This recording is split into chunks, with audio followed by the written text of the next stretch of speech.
how do I start a video like this? I know why we're here, you know why we're here, hell, we all know why we're here. But just in case you didn't, almost a year ago, I released 3 separate videos chronicling my journey through the Ninjago franchise. Those videos have, at the time of writing this, amassed almost 200,000 views. First things first, thank you. Words really fail to express how grateful I am and how blessed I am to have that many people check out my content, and a lot of you liked it. Second thing second, there were some notes. I've read every single comment, all of them, and I think it's time for a do-over. This is going to be a remaster, but I'm also going to include some director's commentary and, more importantly, comments from you guys. Quick final note, this is going to be my last video on Ninjago, unless United is absolutely f***ing bonkers like 5 seasons from now. So, for the fans like me who fell off, for the hardcore fans who want to bully me when I make mistakes, and maybe for the uninitiated who want to know, I set out to watch 14-ish seasons in a movie about brick ninjas to answer the question, what the fuck happened to Ninjago?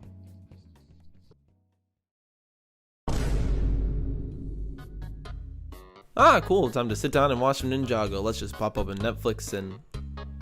Where's the first 2 episodes? Okay, shit, the official LEGO YouTube account might have it. Dope, episode 1, that's episode 3! Well, I guess. Thanks to Ninjago for free and CurseYR10 on YouTube for uploading the first episode. It looks like you guys recorded it on a microwave and a smaller microwave, but it's the thought that counts. And since that's how I watched it, I'm giving you guys the unfiltered experience. That's what I'm gonna use here. Don't worry, it'll be HD in a minute. Just take my hand and follow me into a pixely hellscape.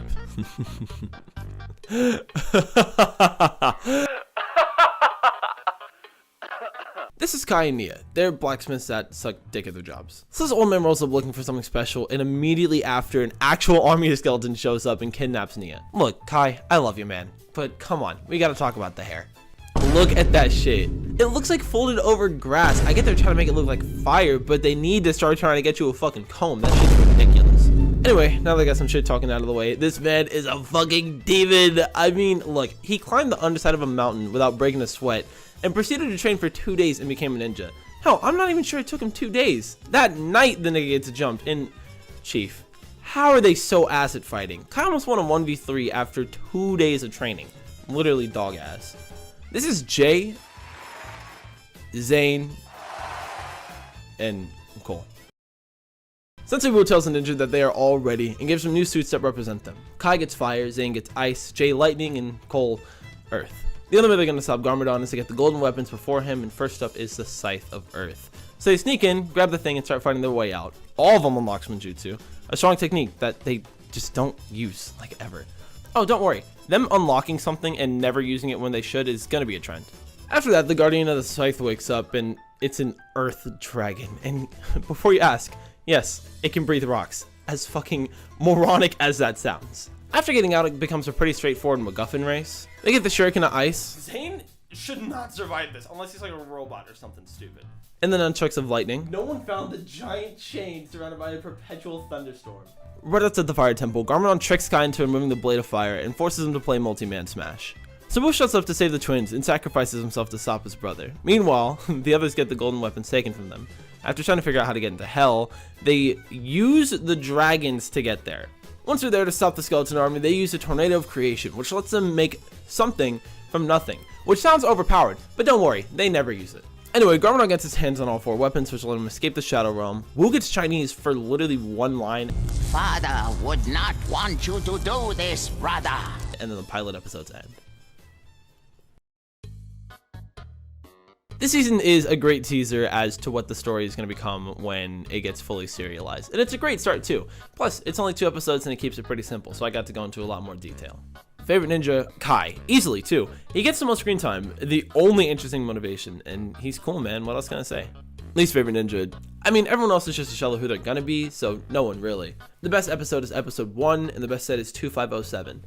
Overall, I give the season a solid 8 out of 10. Great start. I don't know if this counts as a hot take. I do not like the Dragon Rider suits at all. I think they're ugly as fuck. I hate looking at them. Oh, yeah, the plot. It's Lloyd.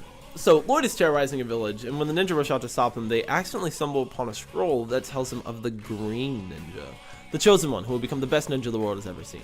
Obviously, everyone starts competing for it, but what about Lloyd? What's he doing? Unearthing ancient evils is what. This is a Serpentine, specifically a Hypnobrite. So this dipshit ass snake tries hypnotizing Lloyd and ends up being a slave to an 8-year-old. Massive L. But, quick question, good sir, why even hypnotize him? He's 40 pounds, just eat him. They go back to Draconikai and pillage the fuck out of them, and obviously the ninjas stop him. Later, Lloyd has the snake spawn of a big ass treehouse that Zane finds because he followed a funny looking bird, which is like one of the most plot relevant characters. I'm not even kidding. Crazy story, Lloyd is an incel. If I see one girl in here, I'm gonna go ballistic. Traveling shadows, boys. You guys are wearing red, white, and blue in the middle of the day in a brightly lit forest. Anyway, they destroy the treehouse, and this should have been a Lego set, in my professional opinion, but I digress. Also important, the dragons leave and the monastery is burnt down. So this snake, Scales, decides to fight for the right to be leader. He used Fang Quan Do! You shut up! There's a boat. I mean, it's there. They live there now, so that's nice. They kick Lloyd out, so he goes to find a different group of snakes called the Fangpires. Really? It's just vampires. Okay, anyway, the Fangpires attack Jay's parents, who for no reason are from Minnesota, but their special ability is turning anything they bite into a snake? What? Okay, gang, we need to give the ninjas new ways to get around because the dragons are gone. Any ideas are good ideas. I want to hear some. Let's go. I mean, seriously? Nothing? What do we pay you for? Make the vehicles weapons. And the boat they found can fly now. Thanks, Jay. After some meandering, Lloyd finds another snake tomb, and wait, do you hear that? Oh no. Oh god, fuck, oh no. It's the lead monster! Kind of important, this is Pythor. Pythor here is an Anacondrae, and he's pissed because he got sealed away like a fucking bozo. His current game plan is to unite the tribes and revive a bigger snake, and that's about it. After Pythor is released, the ninja get Lloyd on their side and start seriously trying to stop the snake men. More interestingly, Samurai X shows up? Who the hell is that? It's definitely not Nia. Like, trust me guys, it's not Nia. I swear it's not Nia. By the way, what time period is Ninjago set in? Because the cops have tasers and stuff, and not Nia can build a samurai mech, but then there are just villages like Draconikai? It's a little bizarre. Over in the plot, Pythor finds the lost city of Ouroboros, and I know you must be wondering, how are the ninja gonna find a lost city? All aboard! Next stop, Ouroboros! They take the bus. So the ninja get there, fight Samurai X, and here's the big reveal. Nia is Samurai X! I know, I'm sorry, I lied. So Pythor 1v4s the generals and win, and starts searching for the Fang Blades. But more importantly, we have episode 7. Zane is fucking weird. We know that, but why? Zane and the gang set out to follow the Falcon, because something big happens every time. So for miles upon miles, they follow the bird until it leads Zane to a tree with a hatch in it. He goes inside and searches the desk to find blueprints of himself. Zane's a robot. Which is like the coolest shit ever. Also, he unlocks his true potential. Also, Wu went to another dimension to find Garmadon to get his help to stop the big fuck off snake. Romance time. Nia and Jay go on a date. Snakes attack. Jay goes supersonic. Also, I'm pretty sure this is the episode where Nia's revealed to everyone except for Kai as Samurai X. Also, Pythor gets a blade. The next blade is a prize for the talent show. Cole's dad is in a barbershop quartet. Overbearing parent story, and Cole gets his true potential, which is super strength. As per usual, Pythor gets a thing and bounces. Wu and Garmadon get back from hell, and rightfully Kai is suspicious of Garmadon. For some reason, they keep making Kai feel like a cunt for being suspicious of Satan, but I digress. The last Fang Blade's in a volcano, and when everyone else is okay with letting Lloyd and the Fang Blade burn to death in the volcano, Kai stays and saves him, unlocking his true potential, and realizes who the Green Ninja is. Yup, it's Lloyd! What a fucking reveal. Back to back, too. Anyway, the ninja pull a raid on the snake base, get caught, break out, take the blades, get the blades taken from them, and now we're in the finale. Pythor fucks about his computer. Someone or something has overridden the system. Bitch, he threw a hammer at it. The Great Devourer gets summoned, kills Wu, and destroys the bounty without eating it. Really living up to that name, huh, Great Devourer? So the ninja use a tornado of the creation to make the ultrasonic radiator to combat it. They end up in the city, and the snake is, instead of eating countless civilians and also the buildings, cars, and subway system, is trying to eat the 4 ninja. So the gang plays Snake and gives Garmadon the golden weapon so he can kill the Devourer. At some point, the dragons fused and came back because why not, I guess. But yeah, Garmadon does the thing and fucking vanishes. Sensei Wu is alive, and the ninja became training Lloyd to face his father. The pacing of the season is fucking nuts. There is literally no reason you can give me to justify them putting golden weapon vehicles, fang pyres, and the Destiny flying into one episode. That's like 5 episodes with pacing like that. It's fucking ridiculous. Best ninja is Zane. If you say anything other than him, you're literally incorrect. I mean, the man's backstory episode is one of the best of the series, let alone the best in the season. My least favorite ninja is Cole. I just felt like they had nothing interesting to give him, and I've seen the overbearing parents plotline way too many times for this basic one to be interesting. Best episode is 7. Obviously, what are you, fucking heartless? Jesus. The best set's going to be 9449, and overall I give the season a solid 7 out of 10. Really great effort. Fun fact, Garmadon gets all the credit for killing the Devourer, which is kind of funny, but not really important. So most of the season can be boiled down as Lloyd training shenanigans, so I'm going to gloss over that stuff. Real quick, editor's note, why does Wu have 3D teeth when literally no one else does? It's just a little weird, I'm just asking. Garmadon has a weapon of creation and is basically playing Scribblenauts in real life, and is working with some of the Serpentine. This season follows a Monster of the Week format. Garmadon makes a thing to destroy the ninja. Ninja shenanigans. Ninjas lose. Ninjas hear the moral of the episode. Ninjas win. All you need to know is that in episode 2, Garmadon brings back Captain Soto and his crew, the original crew of the bounty, and 3 is a mirror match episode, so that's funny. Episode 5 is probably the most important, so let's go over that one. Garmadon is in the museum, and there's a skeleton of a big fuck-off dinosaur called a Grundle. The ninja show up to stop whatever he's doing. During the fighting, the ninja and the Grundle get hit with something that brings the Grundle back to life and turns the gang into kids. Lloyd tells Wu and Nia that the gang are kids, so they go to the Magic Tea Shop, because yes, the Magic Tea Shop is a thing, don't question it. Back in Ninjago City, the gang are using lightsabers to fight the Grundle, but it works for like a minute. At the last second, Wu and Nia show up, give them the tea, and Lloyd uses it to make everyone older, including himself. Adult Lloyd is here, baby! I love Lloyd's adult model, it looks so good in motion. Hey, let's talk. Just me and you. I don't want to talk about the time travel episode. It's a fucking mess. They don't know what they're doing. So I'm just not going to talk about it. I'm just going to skip it. Okay? Is that okay with you? Okay, it's okay with me. I'm sorry, nigga, but you have to. What? I'm you from the future. You got to talk about the episodes, or it's going to be ass for both of us. I don't want to talk about it. I don't care. Just do it. Ugh, fuck, fine. So Garmadon uses a weapon of creation to go back in time and alter the past so Lloyd never becomes a Green Ninja. And here's the biggest problem with Ninjago time travel. The writers don't know how they want it to work. Because they try setting it up to be like Marty McFly type time travel, where there's only one timeline and anything you do changes everything. But this is legitimately incorrect if you take more than a minute to look at it. First off, let's say you have a timeline. If you travel back in time, you are now separate from the timeline and are unaffected by the changes made. When they go back in time, Nia isn't kidnapped, so Kai isn't motivated to train. Therefore, Kai should lose his skills in Spinjitzu. But he doesn't. Secondly, even when you fundamentally change the timeline, certain things just don't have an effect. Because in this big climactic battle, the weapon of creation is destroyed, and so are the old golden weapons. Because the old golden weapons are gone, the Great Devourer would still be unleashed, but Garmadon can't kill it. However, this doesn't happen. The golden weapons and weapon of creation are instead just in a meteor floating in space or something. Are you happy now? Yes, thank you. It'll make it so much nicer in like season 9. Dude, fuck that guy. He is handsome though. Anyway, this is Lloyd's mom. I do not like Lloyd's mom. She's an archaeologist who discovered this giant stone warrior, and this is a new enemy type for the rest of the season.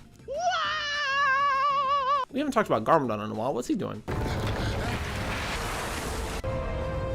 Oh, okay. This thing is called the Overlord, and it starts leading Garmadon to a thing. Sidebar, Lloyd's mom does not know Spinjitzu, fuck off. Garmadon gets a helmet that lets him control the Stone Warriors. Zane's dad is alive. This is fucking stupid. I genuinely hate that he's alive. So the ninja get on the island and start looking for the Temple of Light and stumble upon Garmadon's camp. Here's a couple of sets because there are a lot of moving parts here. Before the final fight, the ninja go to the Temple of Light and get new elemental blades. I'm gonna keep it 1000% with you. Even looking at my notes, this section's a little fuzzy for me, so we're gonna hope I'm correct. I'm gonna assume I am, and let's just do it. Garmadon gets a big fuck off evil tank and is slowly getting possessed by the Overlord, and the bad guys end up in Ninjago City. Nia's evil right now, I should probably mention that. So when the gang gets back to Ninjago, Dareth, oh fuck me, I did not mention Dareth. This is Dareth, the brown ninja, unironically one of my favorite characters. So yeah, Dareth single-handedly stops the entire stone army. Anyway, Lloyd makes it to the top of the tower and finally defeats the Overlord and saves his father from the evil running through his veins. Oh no! Oh, Garmadon, I love you. That face. God damn, that is a bad face. I'm glad they changed that shit. This is probably where the show should have ended. This season honestly ain't that bad. My problem is, it's too long. You can easily cut out like 3 of the 5 first episodes and you'll lose nothing. Also, I really don't like that Zane's dad is alive. It still bothers the shit out of me. What purpose does it serve? Favorite ninja, Lloyd, obviously. Everyone loves a good Chosen One prophecy coming true. Least favorite ninja, Misako, because apparently everyone's a ninja. Why does she know Spinjitzu? There's no actual reason. My favorite set is 70505 and best episode, gotta give it to number 5. I love Adult Lloyd. It was such a smart call. But overall, I give the season a 7.5 out of 10. Great one. Oh yeah, baby, hacker season. Let me put on my hacker glasses. Hang on. I couldn't find my fake hacker glasses, so you're getting the ones from my car. I'm gonna ask again, what time period is this set in? So the ninja get invited to Apple HQ for a field trip, and oh my god. Nan does a love machine test or whatever, and instead of it being Jay, it's Cole. Oh my fucking god. Welcome to the love triangle plot. It's the worst one. We will be here for 3 seasons. I'm not talking about this thing unless it is absolutely necessary because it just kind of takes Nee's character and puts her in the shitter. Better love plotline. This is Pixel. I know y'all see pixels, thick, sexy. What am I talking about? She's literally built like a brick. Anyway, the ninja talk to Steve Jobs and he gives him a statue full of clothes and weapons. These are the Techno Blades, instant hackerman powers. If you hit a thing, it's yours. So the gang goes to test them out and we get new sets. Surprise, surprise, building Apple over the spot where Satan died wasn't too hot of an idea. So yeah, the Overlord's back and he's trying to use Lloyd's energy to rebuild a body. They meet up at Garmadon's dojo and thank fuck they changed his face. When they regroup, they decide Lloyd and Garmadon have to get out of town and the ninja are going to shut the power off to stop the robot army. They do the thing and it does the thing. More importantly, I don't think destroying Ninjago's power system would stop the robots. Because like they run on batteries, they aren't plugged in. So Sensei Garmadon's cool. I like him. That's it. Someone's helping the Overlord by using electric eels. Also, Sensei Wu is evil now, and I really don't think that's how electric eels work, guys. The guy in the hood is Pythor, by the way. I don't think they reveal that here, but I'm just telling you now because I don't remember where they do it. So Lloyd and Garmadon get caught, but on the dumber side of the plot, we have the ninja who are about to go into the they're about to go into the Digiverse. They're gonna go into the Digiverse to stop the Overlord from coming back, and it's a lot of video game shenanigans, but most importantly, we find out the real golden ninja was inside of us all along. Oh, the season's not over?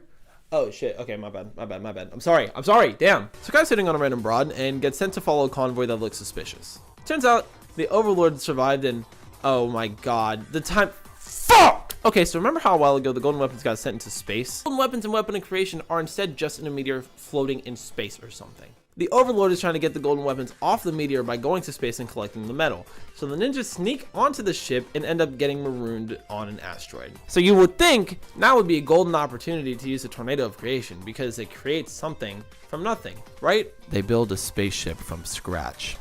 Okay, you want to be real? Studying the show and their uses of the tornado of creation, it seems they can only do it with the golden weapons as they are said to be weapons of creation. So with that in mind, it makes sense why they can't use the tornado all of the time. Good review. Time travel shit is bad, but you missed a thing. The golden weapons are what allowed the ninja to access their true potential and access the tornado of creation. That's why they couldn't use their abilities in the show. By the way, they never used tornado creation in the newer seasons because they needed the golden weapons to do it. That's how they were able to do it in season 10. The ninja can't do the tornado of creation without the golden weapons. I looked it up, and apparently the ninja can only do the tornado of creation when the golden weapons are present. I don't think it was mentioned in the show, but it's the Ninjago wiki and is overall accepted in the community, and that's why they couldn't do this all the time. Okay, let's talk about this. I get why this makes sense. The golden weapons are the golden weapons of creation, and this totally seems like something you would need an artifact like those to use. The wiki apparently also says so, but I disagree. First off, the wiki's fan run. Now I did some light digging and I couldn't find anything official to back this up, like a statement from a creator in an interview, but again, I didn't look too crazy into it, so I could just be missing something. With that being said, in the pilot, the ninja do it while Samukai has all the weapons, and there aren't any adverse side effects or anything. And I feel like I need to emphasize here, fan-made solution to this problem is that there's a certain radius in which the golden weapons can sort of work here. This is entirely unsubstantiated. It's a complete ass pull, and it opens up a new can of worms if it is true. If it's a certain radius, why not use this to shut down one of the 30 fights that happen in the monastery? In Crystalized, the weapons are in the same room as the ninja when they're trying to buy a sphere of time to turn Nia back to normal, albeit in a hatch under the ground. Why not just use a tornado of creation to prevent the new ninja from being able to stop you? Oh, this isn't a dire enough situation to use that super dangerous technique. I hear you clicking on your keyboards already. They are currently trying to bring back one of their closest friends, a sister to Kai, a wife to Jay. This is pretty fucking dire if you ask me. Also, for that second comment, Nia accessed her true potential without a weapon in possession. So yeah, they get back home and start getting their shit rocked by the Overlord until Zane steps up and sacrifices himself to end the final battle. The second final battle, I mean. And there's gonna be like 2 more, but whatever. And also, he's probably not dead, but that's for next season. Why did the season not end with the Overlord getting destroyed in the Digiverse? You did not need the episodes with space. You did not need the other episodes at all. And the golden weapon chestplate thing literally doesn't even come up until the last season. It's, oh my god, we'll get there when we get there. Also, I really like the sets for the season. Pretty decent spread, but you know. Best ninja is Zane again, the best ninja, but the best character in the season is Garmadon. I love seeing him teach Lloyd how to control his temper and harness his power. Always get excited seeing him do like literally anything. Worst ninja, it's Nia. I know she's, fuck you, it's Nia. She's the worst ninja this season. She's ass. Sorry, I'm yelling in your ear a lot, let me. Best episode is none of them. They were, they were all decent at best, y'all. I'm gonna give best set to 70727, but overall, this season's like a 4 out of 10. This was not it. So, Zane is dead. Oh, I can take these off. So, Zane is dead, but not really. And the gang get invited to a tournament of, elements. But also, not really? Let me explain. I bet you thought the only elements were fire, water, ice, and lightning. Stupid! These are the elemental masters, but I have some problems with these. You must be fucking stupid if you think I'm gonna believe that mind, gravity, and speed are elements. If you don't know, I want to talk about this some more. What are all the elemental abilities in Ninjago? I'm just going to read the names. I'm not going to say much else. Tell me if you think these are elements. Fire, lightning, earth, ice, water, which isn't the same thing as ice, shut up. Metal, which isn't the same thing as earth, shut up. Mind, nature, time. Ember, which lets you copy abilities. Even if it lets you shoot fucking ember, it still wouldn't be earth. Wind, form, speed, light, shadow, smoke, which isn't included in fire or wind. Fucking poison, gravity, sound, and imagination, even though it isn't canon. I love interest, she's important. This season is really simple, so I can kind of breeze past some of the specifics. Combat ensues, roller skating episode. Plot twist, if you lose in a fight, the snake cult takes your powers, puts them in a stick, and put you in a sweatshop. Sort of important, Skylar has the power to steal power. So yeah, standard tournament arc, Jay and Cole fight, and they put the stupid ass love triangle thing to rest, but I'm not calling it until Nia picks one. There's an Among Us episode. Yep, it's an episode. Cole does something interesting. He's the one who finds Zane and starts trying to get the masters out of the sweatshop. Nia's on the island at this point and steals a spellbook page from Shen's right. Wow. I had not even said the name of the main villain of the season. This is Chen. Chen makes noodles and shit. Chen wants to turn himself and his cult into Anacondri warriors because they're kind of just built different. I don't remember his partner's name. I'm not even gonna Klaus. It's Klaus. That's his partner's name. It's Klaus. Chen pretty much says, fuck the tournament, find this broad, Nia, and you win. However, they just start bullshitting and catch the masters. They figure out that Sky's the imposter, but at this point, it's too late and the ritual is about to start. So they just break the staff, and then Chen and Skylar leave. Later on, Chen's thinking to himself, and he thinks, if the staff held all the elements, and my daughter also holds all the elements, what if my daughter was the staff inside us all along? And it fucking works. So everyone plus Garmadon turn into snakes and start bum rushing the mainland in Ninjago. So how are we gonna get these ninja to compete with these super warriors? Give everyone dragons made out of their elements. Kai gets a fire dragon, Jay gets lightning, Cole gets a rock dragon, Zane gets titanium? More questions. What are the mind, sound, and gravity guys gonna sit on? Keep this in mind 3 seasons from now, by the way. Just keep that in your back pocket. The gang is getting their shit rocked until Garmadon decides to sacrifice himself and open up the Shadow Realm. So the pissed off ghosts of the original Anacondri come out, drag all the cultists into actual hell, thank Lloyd and Pythor, who's also there, but don't worry, it's not important. What's actually important, when the Shadow Realm is opened, this one ghost flies out and says Moro. Which is so stupid. Imagine I get out of prison, right? I get out of prison, and there's a camera crew over there, right? And the first thing I do when I get out of prison, I walk out and go, it's so weird. Pretty offensive season. I liked it. I'm getting a little tired of the Serpentine, but luckily there's only one more season that like deals with them as the enemy specifically. Other than that, I actually really like the inclusion of the elemental masters, even if some of them aren't elements. Because fuck you, speed isn't an element. Give Nia more to do, or more specifically, give Nia stuff to do that is specific and unique to her. Because she gets sidelined super hard, and that sucks. Because I like seeing Nia do stuff, as long as it isn't, you know, love triangle, but we won't talk about that. But she was so cool in the early season with her tech stuff in Samurai X, and in this season she's useful because she has a uterus. Like, that's it. That's all she does this season. Also, end the love triangle. My favorite ninja is Garmadon. Yes, I know he isn't a ninja, but fuck you. He's one of the best this season, and he does ninja as shit the entire time, so I'm counting him. From learning about his past with Shen to his final send-off into actual hell, he's the best written and definitely the most interesting character this season, and it's not even close.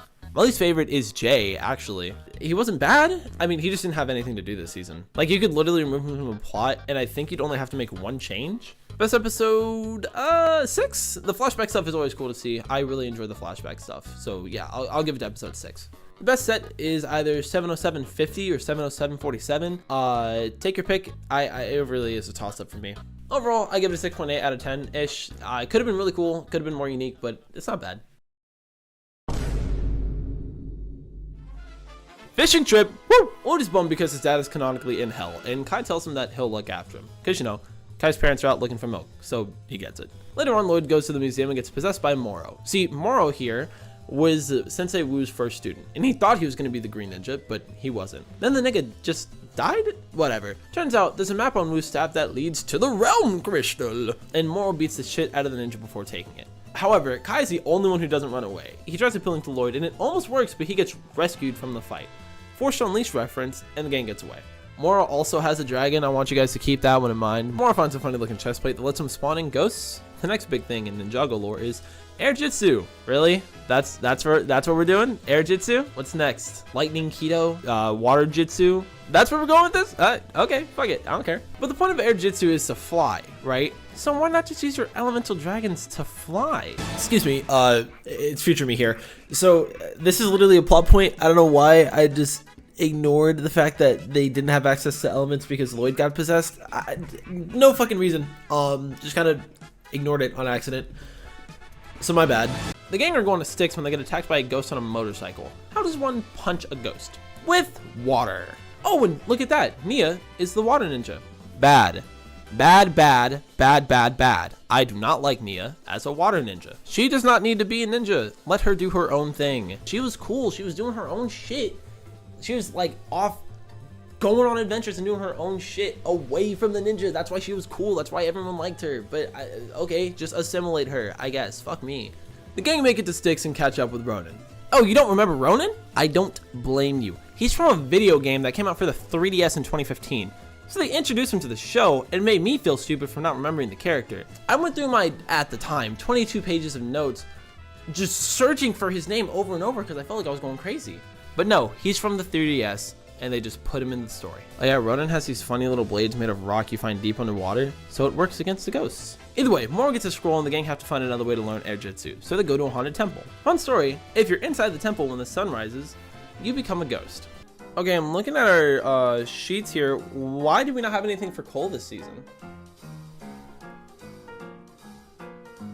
Seriously? Nothing? At all? We don't have anything for this guy? Come on. Tony, what do you think? You came up with the weapons thing. That was a great idea. What do you got?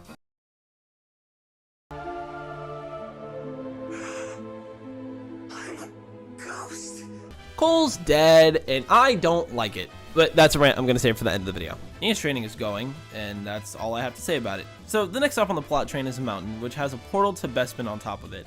So the ghosts start fighting with the ninja, and I hope to God if you're watching this, you aren't paying as much attention as I am. None of the ghosts function in the same way? Why is Cole bothered by the wind? Regardless, they make it to the cloud dimension, and there is a lot of information you gotta learn really fast. These are the people who write everyone's fate.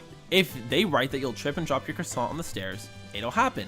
Like, guaranteed. So some tricks in Ninja and gives Moro a sword that'll let him change to the future by like 10 seconds. They get out of the Cloudlands, and Lloyd buys time for Kai to get the sword. I like Nia. She's smart, confident, capable.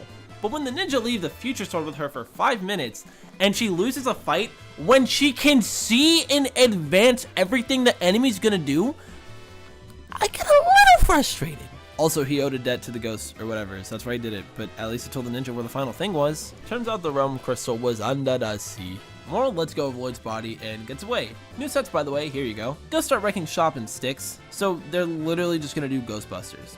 Lloyd doesn't manage to stop Moro, so he summons the cursed realm. Like, it's a thing and a realm. It's just gonna open up more questions, but that's for next season. During the finale, a lot of shit is going on, but to spare both of us a headache, I'm gonna skip some details. Lloyd talks to his dad in actual hell and they switch clothes. Furries. They're making houses into a mech for the Starlight Pit, and Wu just doesn't contribute at all. Now we come to my favorite part. The villagers are out on the boat with Wu and Nia, and the cursed realm is chasing them down in the ocean. Nia unlocks her true potential and summons a Moses-esque wall of water. Fuck you. Fuck you! You are never gonna convince me that after half a week of training she got her true potential. It's okay, I dare you to try. Textbook asshole. Congrats, writing team. You did it. You finished the season. So yeah, that's possession. Really bizarre season. Some of the good parts are my favorite parts, and the worst parts are god awful, so it balances out. And the character decisions are really bizarre. Making Nia a ninja, I guess, that's whatever. But making Cole a ghost? Like, literally the people who write fate in reality said that doesn't make sense, but okay. I'm leaving that rant for the end of the video, I promise. But this season is a Russian roulette quality. You don't know what you're gonna get episode to episode. Favorite ninja? Kai, hands down. I love Kai in more of a mentor role. It really shows off his development from season 1. Plus, he's the only one who's really trying to save Lloyd from his possession. I think you know who my least favorite ninja is this season. Best episode is episode 1. It's super good. I'd probably put it in my top 10, if not my top 5 favorite episodes of the show. Best set is 70751. You even get the moment. It's pretty dope. Overall, I put it at a 6.10. The goods are really good, but the bads are really bad. Ninja boy band phase. So, Ghost Claus finds a gin in a bottle. And so this doesn't get complicated. I'm just gonna explain it now, and we'll hope that it makes sense. This guy, Nauticon, is a djinn, not a genie, so basically he's an asshole. There are a few conditions, rules if you would call them, for his wishes. He has to be within earshot, and if he is, he has to grant the wish.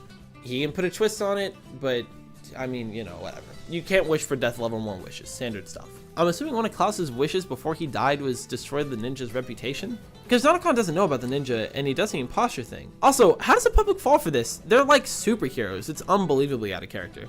Oh, Klaus is like dead or whatever. Anyway, the ninja are on the run. They did not run very well, I'll tell you that much. Turns out Captain Soto from like season 3 was the guy who put Nauticon in the bottle. Oh, speaking of Nauticon, what's he up to? Reviving his crews, what? We got Flintlock. He can hit a shot from 100 centimeters away. We got Clancy. He's the man with the hands. You don't want to get it in the way of Clancy's hands, I'm telling you. And then you got the monkey and the girl. They're called that because they're the monkey and the girl. Hey, editing me here. I'm just now realizing on March 30th, after this video has been in the works for fucking ever, right? I'm just now realizing that there was another member of Nauticon's crew. That is how little they did. Their name is Doubloon. They're so... nothing. They do nothing. They contribute nothing to this fucking season. They're just there for no fucking reason. Using the Realm Crystal, which they have for some reason, they go to Ninjago. Ninjago is fucked right now, because apparently if two realms are next to each other and Realm A is fucked, Realm B is also fucked. So yeah, Ninjago's eating it because the ninja saved the day last season. Also, Nauticon is the prince of the djinns, and if he gets married, he can give himself infinite wishes. Did I mention Nia looks just like Nauticon's dead girlfriend? Fun fact, the only way to trap Nauticon again is to hit him with a really specific kind of venom. Oh, totally forgot to mention it, but Kai, Wu, and Misako get bipped. Jay's his 2 wishes, to impress Nia and to be rich. So Nauticon kills his dad. Well, his real one. He's adopted, I mean. So the gang head out to where the Venom is, and on the way there, Zane tries to beat Nauticon, but gets tripped and bipped. Once they set foot on the island, Jay gets Venom right before getting kidnapped. Hang on, we're gonna fast forward by a bit because it's kind of repetitive. Jay gets bullied, right there! The gang are on the flying ship, and they just start spamming wishes. Cole says Ocean Stone amplifies the power instead of nullifies it. Lloyd makes Flintlock unable to shoot for shit. Cole says lose the sword. So Nauticon drops it and picks it back up. Lloyd wants to be wise like Wu, so he starts aging. Cole kicks everyone from the ship. Nia cancels Cole's wish. Nia also wishes the clouds could stop us, and then Lloyd wishes for a sword, which are some of the stupidest wishes, but also Nia only used 2, and I don't think she wishes again after that, but whatever. Nia and Jay make a dragon together. Neat. I hope everyone's combined dragons look like that, because I'm sure we're going to see it again. So Nia and Jay are hiding out in the tower where Zane's dad was, and oh look, it's C-3PO. Camera action! Oh my fucking god! Yeah, Nia gets grabbed, so Jay gets the... Fuck! I did it again! So Nauticon's entire plan is to recreate Jinjago in Ninjago by ripping up pieces of the land.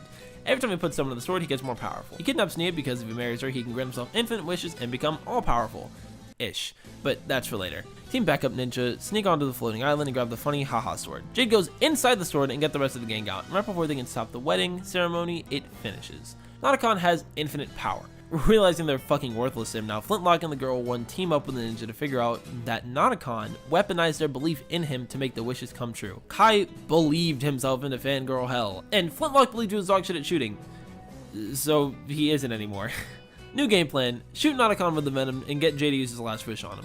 Turns out it's a little harder than it looks. Flintlock finally gets his shot off and accidentally hits Nia with a poison too. Holding his lost love, Jay uses his final wish and wishes that Nia wouldn't have been a bitch that one time and that no one would ever found that bottle in the first place. Which is 2 wishes, but shut up. So then they go back.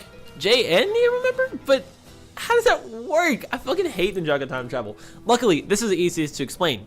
Just don't think about it. This season has way too much going for it, and it really picks up once the focus shifts towards Jay. There's no reason for me to have loved it this much, and it also puts the love triangle thing to bed, so fucking props. Best ninja, Jay. Are you fucking stupid? Of course it's Jay. Worst ninja, Nia. Are you fucking stupid? Of course it's Nia. This episode is 10. Easily the best. Great ending for my favorite season so far. For my favorite set, I'd say 70605, and overall, I gave the season a 9 out of 10. I really liked it. It had no reason to be this good. Look, gamers, I tried. I tried with the pilot. I'm not doing it again. There is nowhere legally I can find this.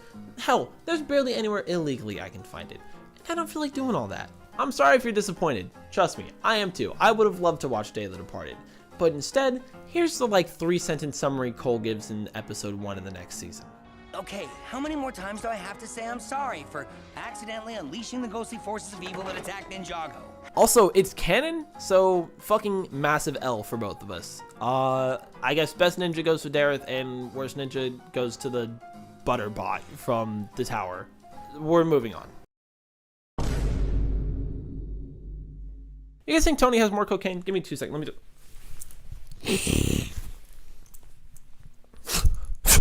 Let's fucking do it. Why am I so red in my camera? What the fuck? Okay, there we go. Let's fucking do it. Cole is streaming again. You know, because of Day of the Departed. The ninjas are at a museum cleaning when they find a painting of a fight that supposedly never happened and one of Kai and Nia's parents. Over at the burnt down monastery, Wu is waiting for a guy to come through a portal. He does. Combat ensues. Most importantly, during the fight, this guy, Chronix, who's one of the Hands of Times, uses the Time Blade to attack Wu with a time punch, which does something? This is so stupid. The ninjas show up and the guy King Crimson's out. Plot twist, the dude who works at the museum is the other Hand of Time. Oh my god, you want some exposition? Just after the Serpentine Wars, the Hands of Time thought they had the most powerful element. I mean, yeah, pop your shit, twin, I guess. They thought they had the right to rule and started boxing with these niggas. Wu and Garmadon made blades from Chrono Steel and beat them. Also, fuck you, time is not an element. It's not an element, dude! Even more bizarre, the older brother is a boomer and the younger brother is an iPad kid. New enemy type, it's more snakes, but it's like kids in a trench coat trying to buy GTA 5. Before knowing this information, Cole punches one so hard that they think he murdered someone. This season also has some shenanigans, so I'm just gonna breeze past it. The important stuff is that Wu is aging exponentially and the snakes are stealing a shitload of metal, and they're really focusing on Kai and Nia being siblings. Like, to the point where they're only calling each other big brother and little sister. It's like some bad fan fiction, man. I know they're better than this. So a second Time Blade shows up, and it's a slow one, and everyone is being stupid as shit, but luckily Jay shows up and makes a save. Crazy story, the logo on Kai's dad's blacksmith is on all the Snakemen gear. The monastery is under attack, oh no, and some mystery man or woman is piloting the Samurai X suit. Either way, the gang gets their collective asses beat and loses Time Blades, plus Wu, plus L, plus ratio.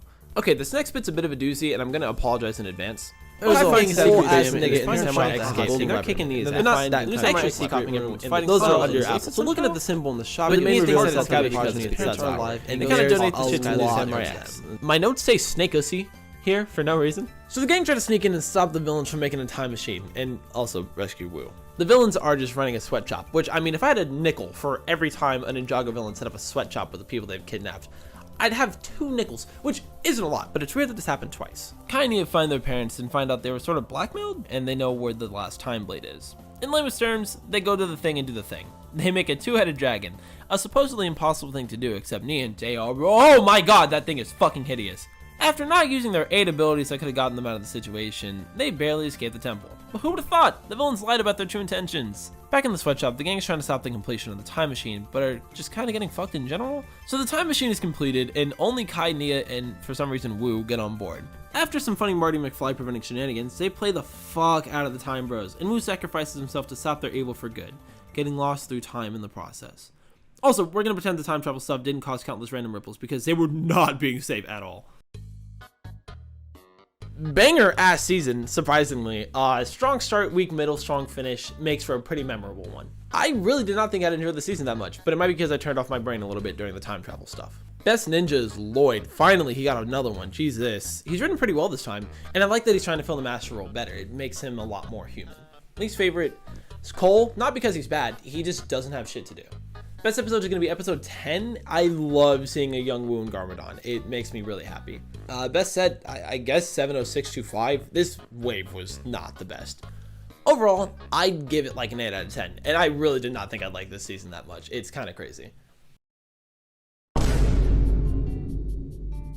So originally I was just talking about the shows for these reviews, and that's all well and good, but I feel like I kind of need to talk about the movie. This might be a controversial take, but I actually really enjoyed the Lego TM Ninjago movie. It isn't the best of the Lego TM films, but it's still pretty good. The issue I think most of the fanbase has is that this doesn't gel with the established lore of the series, and if I'm being honest, I think I kind of fuck with that. I think we all need to keep in mind that this movie isn't the canon Ninjago movie. This is Jackie Chan telling a kid his Ninjago headcanon. This film does some things better than the show in my opinion, like making Lloyd's mom a character that doesn't make me wince on sight. And its humor is super fast paced and enjoyable. Hot take, and I'm willing to put all of my Ninjago street cred on this. I think this version of Nia is more in line with her original character than seasons 3 through Skybound. On top of this, I think the movie's fucking hysterical. There's a lot of really quick and quiet lines that you can miss. The set design is also the best in the franchise for me. Everyone's mech feels really unique, although I don't like Lloyd's too much. Plus, it has single-handedly my favorite punch in Lego animation. The characters are incredibly expressive, and their designs are actually, in my humble opinion, excellent. So yeah, I really enjoyed this Lego movie. It just isn't a Ninjago Masters of Spinjitzu movie. That's totally fine though. It serves as a great jumping on point to garner interest for people who want to get into the show proper, and I think it did its job pretty well. So dope, let's get back into the show. Before we get into this next season, let's address the elephant in the room. They redesigned the characters, and it's hit or miss for me. Jay, Zane, and Lloyd are fine. I really don't care. And I actually like Nia and Cole's new designs, because the bowl cut was fucking terrible, and Cole needed something more interesting. But come on, Kai. Come on, man. How did they make your hair even worse? It looks like soft serve. So there's a gang in Ninjago City called the Sons of Garmadon who are trying to steal the 3 Oni masks, and they already have one. The second one is was guarded by the royal family. Speaking of which, this is Harumi, their adoptive daughter. The Sons of Garmadon got their hands on the second mask, and these things are fucking busted. The second one gives you an extra set of arms and combat prowess because we needed another enemy with 4 fucking arms. And the orange one gives you telekinesis for some reason. So Zane kind of sells out Cole in order to sneak into the gang, and while Cole's locked up, he finds a baby? Let's go. As an initiation, they make Zane do a biker race, but he gets found out like immediately and gets his shit rocked by this guy who happens to be an android. When the gang bring him back onto the ship for repairs, they find out the baby had the map to the last mask. The bounty goes down and a couple things happen. Pixel, Samurai X, hey, can someone pick up that phone? because I fucking called it. It was fairly obvious, but you know, it's still funny. But yeah, Harumi and Lloyd get split up from the group and end up at the temple with the last mask in it. However, Harumi blows her load just a little too early and reveals in fact that she is the leader of the Sons of Garmadon. See, if you go way back to season 3 of this review, you'll remember I said that Garmadon got all the credit for defeating the Great Devourer. Now see, Harumi's parents were killed by the Great Devourer, so she grew up thinking that Garmadon was the hero. So she wants to revive him, but only the evil parts? I'm kind of failing to see the logic, and just, okay, whatever, we're gonna brush past it. Also, this mask turns you into the baby is Wu, by the way. I don't think I mentioned that. Combat ensues and the Sons of Garmadon split. Once they get back to the city, they start trying to summon Garmadon in the Temple of Resurrection. So the ninjas start working with the police and sneak into the ceremony through the water. There's a lot of random shit happening, but the long and short of it is that Hermie gets the spell off, but it looks like it didn't work. But it does. So once they figure out Garmadon is out and currently taking over that one Supermax prison, Lloyd goes to stop him. Surprise, he didn't win. Where were you not my Roderick ass niggas when they did this to Lloyd? Because this isn't Lloyd. I know for a fact Lloyd would have kicked the shit out of Garmadon. Because remember, this is only the evil. He would have beat the shit out of him for making a mockery of his father's legacy. But this? No. This is no longer Lloyd. This is Lloyd. They literally neutered my man. What the fuck? Run! It's Godzilla! Though it isn't. Anyway, they get Will the Bounty right before the Garmadon thing crushes it. However, they accidentally use Traveler's Chi to get to the realm of Oni and dragons. Harumi assumes that Lloyd is suppressed his shit or whatever, but he swears to get revenge for his friends and gets and gets away with his parachute. I'm so funny. Not a bad season by any regard. I just don't like what they did to Lloyd. Like, I'm literally not referring to him as that anymore. He's the Lloyd in my eyes from now on. I don't really mind the voice actor change. I like Lloyd's new voice. It fits him more now instead of, you know, what they were doing, but I am gonna miss the old one.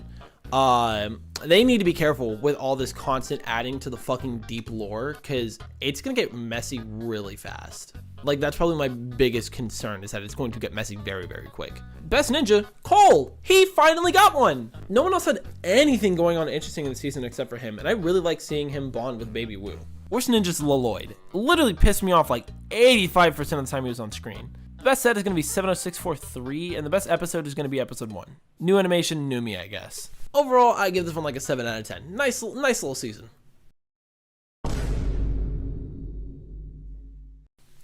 Hey, kiddo, let's talk. Take a seat. No, I'm not mad. I just need to explain something. This season is split among two major plots, and while it could walk a narrative tightrope and try to hold your hand through both of them at the same time, I think I would literally rather choke on a waffle. So I'm going to explain them one at a time, starting with Ninjago City plot, and then we're going to go through all of the Realm of Oni and Dragon plot, okay? Let's start. Look, Ninjago City's fucked again. They're literally hunting people in the street. Rent is going up and the color green is illegal? For context sake, this is a week, like literally a week after Garmadon took over. Since the original team is presumed dead, the current team is Lloyd, Ninja, Pixel, T-Lady, and Derek. So they finally check the remnants of the bounty and see the leaves of Traveler's Tea. Naturally, this means the others are alive. Now that they know that, they start gathering the other elemental masters in order to fight back against Harumi. They're gonna sneak into Harumi's headquarters and broadcast themselves saying fuck them niggas for everyone in Ninjago to see. Wacky story, T-Lady is literally a demon. Well, she's an Oni, so she can shapeshift and shit. So they're gonna disguise Mistake as Harumi and get her close enough to Garmadon to let her activate her ability.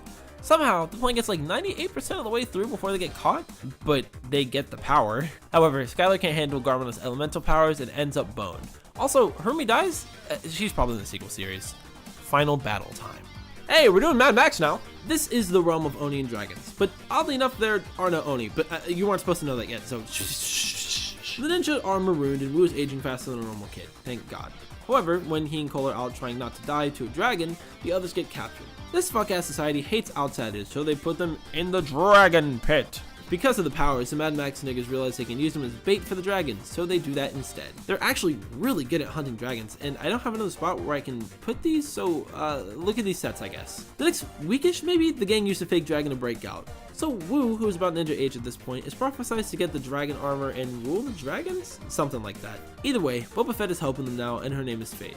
After a few days, the Mad Max crew catches the ninja and demand that Wu take the leader to the armor. But when they get there, the firstborn dragon starts to...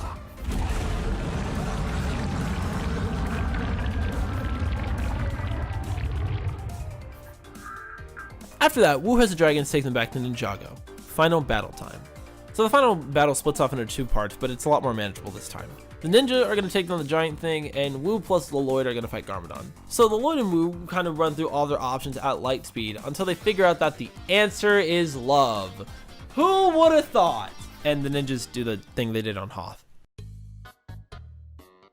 Pretty good season, actually. It was pretty nice. The shit in Ninjago could not hold my interest, and Leloid was pissing me off for most of it. The best ninja's Wu. I love seeing Wu's backstory, and honestly, I just like seeing him when he's young. It's always a good time. The worst ninja is still Leloid. Fuck that nigga. Best set is gonna be 70654, and the best episode, we'll say 6. They're all alright. Overall, it gets away with a clean 7.5 out of 10. It's March of the Oni time, baby. We made it, gang. The last season of Ninjago. Let's do it. So the Oni are here now. Tragic. More tragic, however, Garmadon is back on the team. I have questions. So if Garmadon was pure evil in seasons 1 through 3, is he now pure evil but eviler? Why even help the ninja at this point? He can survive the cloud. Speaking of surviving the cloud, they think Leloid can, so they strap a GoPro on him and send him in. Why do they keep putting shit under Apple? Like, it literally has only gone wrong for you up to this point. So they break the thing, but it doesn't work. Luckily though, the armor of the Golden Master is down there, so they grab it and duck out. What are the other ninja doing? Rescuing reporters, of course. But in this simple ass operation, Cole falls off and dies. Let's just ignore the fact that he can spawn an elemental dragon or use air jutsu to fly back up. He's totally dead. The current plan is to make a last stand of the monastery. So to combat the Oni, they reforge the armor into golden weapons. But this was the last sword Kai made. We're really gonna trust him with this? Cole is alive and just gets in his car and heads to the gang. Just before the Oni get to the monastery, Jay proposes to Nia and fuck you, it's cute. Once everyone's there, they decide to do a tornado of creation as a last-ditch effort. A technique which they literally forgot about in canon, by the way. Leloid sees God. I'm not even kidding. He just sees God. But he wakes up surrounded by his loved ones. And the season and series ends on an incredibly strong note. I loved it. I'm so glad I watched it, even if sometimes it really got on my nerves. Best ninja, none of them. They were all written very well. I don't have a problem with either of them, so there's no worst ninja either. Unless we're counting Misako, in which case fuck that hoe, I still don't like her. There's no new sets, so there's no best set. Best episode is 4. Had I been watching it consistently as it came out, maybe even would have made me shed a tear, but probably not.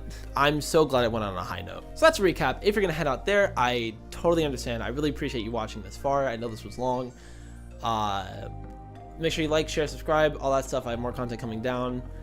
You already know the deal. But here's the part where I rant about all the characters. We're gonna go from my least favorite to my favorite, main ninja plus some others that are important. And before I start saying stuff, if you like the characters I don't love, that's fucking sweet. Don't let my opinion sway yours. Have your opinion, but I'm still gonna not like them. So like what you like, I'm gonna like what I like. Here's why I like them. Cool? Cool, let's do it. Cole. Honestly, I do not hate Cole. I just don't really like him either. I'm neutral on him, and I think that's the problem. If I can watch 10 seasons of your action comedy show and feel nothing towards one of the main characters, I think that's a pretty big issue. Plus, that love triangle thing did not help him at all. Acting like you're in love with your best friend's girlfriend out of the blue because some random program said you'd be perfect together? Fuck you, dude. A little while ago, I made a TikTok about the subject, and I still feel the same about it. But how did I feel? If you have nothing to do with the character, they don't need to be in the story. The bonehead writers couldn't figure out what to do with Cole because they already resolved the thing with his dad. So what do? They murder him! But not really. They just turn him into a ghost to give him a gimmick. And it really sucks because when he has something, I love seeing him, but they just didn't do enough with him. Nia. Here she is. It's the girl! What's insane is that coming out of season 2, Nia was probably my favorite character, but then the production team decided that instead of letting our strong female character do her thing, let's just make her another one of the guys. No, even better. Before we do that, let's make her super unlikable with the worst plotline in the show. I see Nia and I get disappointed. She didn't need to be a ninja, and I hate that she is, but I digress. What do I like? She's still a unique character, even if she does stop doing what made her unique in the first place, and I'm of the opinion that her new design is leagues above the old one.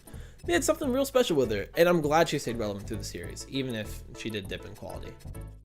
Wu. This character grew on me. I'm not gonna lie, before season 5, I really did not like Wu. I really did not like him. Once they started getting into his backstory and the stuff with Garmadon, his character just gets better exponentially. And Hunted really does him justice. Just a good dude that I enjoy watching on stream. Lloyd. Ah, Lloyd, the Green Ninja! I love him. Everything from him fulfilling his prophecy to saving his dad just gives me a fuzzy feeling inside. Lloyd is cool. Fuck Lloyd. Very big difference. I do not like Lloyd. I love Lloyd though. Fuck that other nigga. Jay. I don't give a shit what anyone says. He's funny.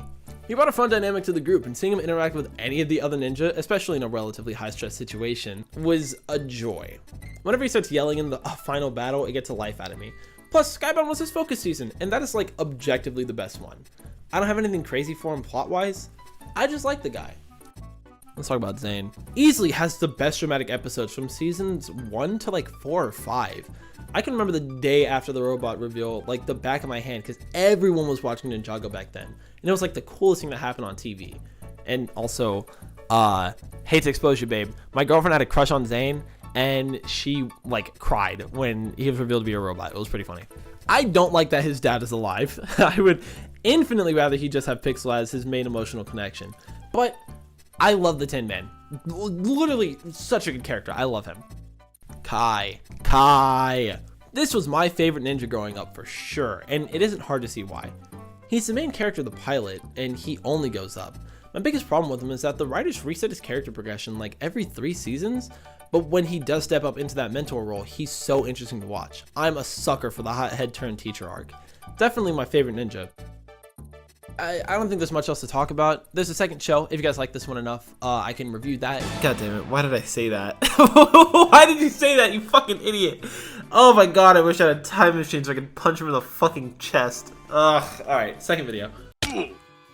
So Zane has another dream, and I still don't understand how that works, but whatever. He sees himself being a real asshole and murdering his friends. Standard new season stuff. The ninja are lazy, they're bored, they try to find a quest. So real canon person, Clutch Powers found a pyramid in the middle of nowhere, but it doesn't want to explore it, which is a little weird, but I get it. The ninja have a bad cave under the monastery. Just in case you forgot, this was a show about ninjas. So if it isn't obvious, the ninja are gonna go to the pyramid, but first we get filler? That's weird. You know what?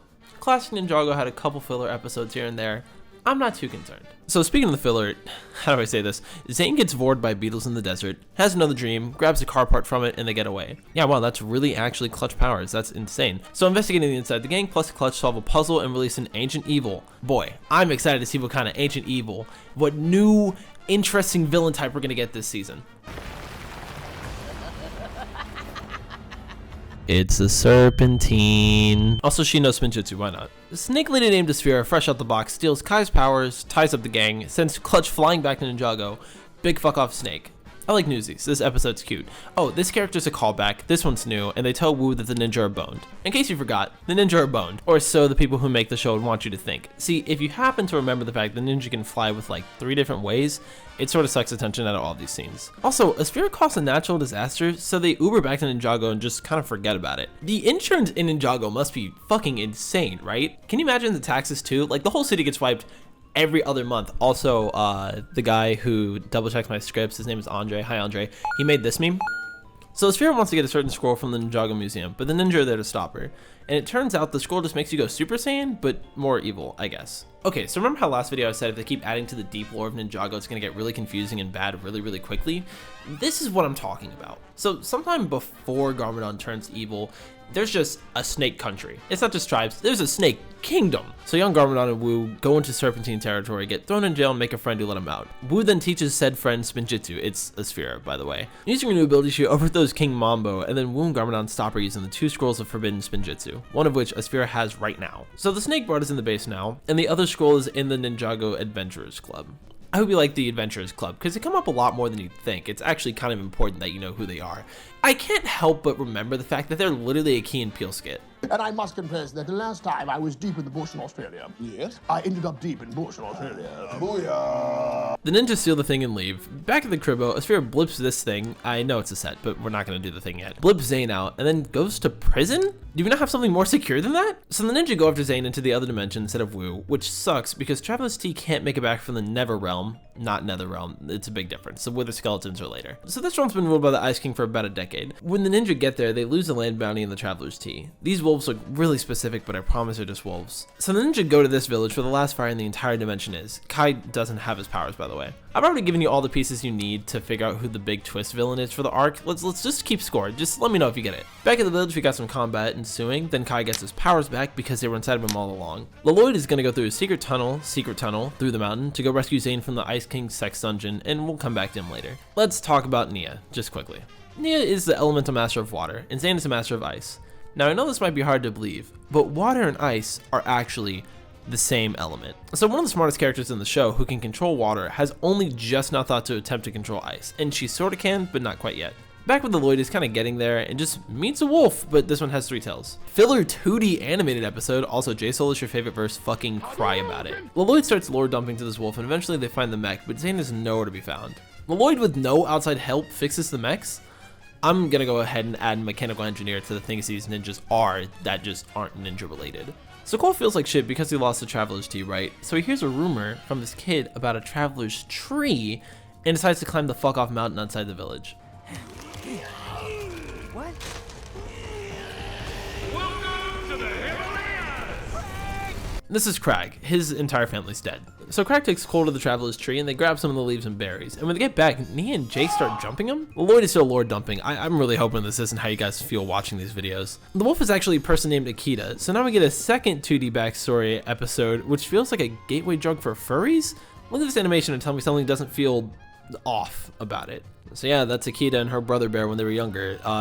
Murdered him and Akita ran away. Also, they're trying really hard to tell me that the people encased in ice for about a decade are still alive, which no, they're definitely dead. Zane sends his dragon to wipe out the village, and Kai's the only one who made it out, so their new plan is just to go straight to the castle and rescue Zane. Speaking of rescuing Zane, Lloyd made it to the castle after him and Akita got split up, and figures out that Zane is the Ice Emperor. Insane, right? Never would have guessed. In the dungeon, he meets Akita's brother, and I cannot remember his name, so I'm just gonna keep calling him Brother Bear. So I bet you're wondering, why is Zane even evil this time? Well, you see this symbol here? It means don't unplug him during... So yeah, he's evil now, and also an amnesiac. So the rest of the gang plus Crag show up and get ambushed by Zane's dragon, which seems like a tough situation, but you gotta remember that 3 people in this car can also make elemental dragons.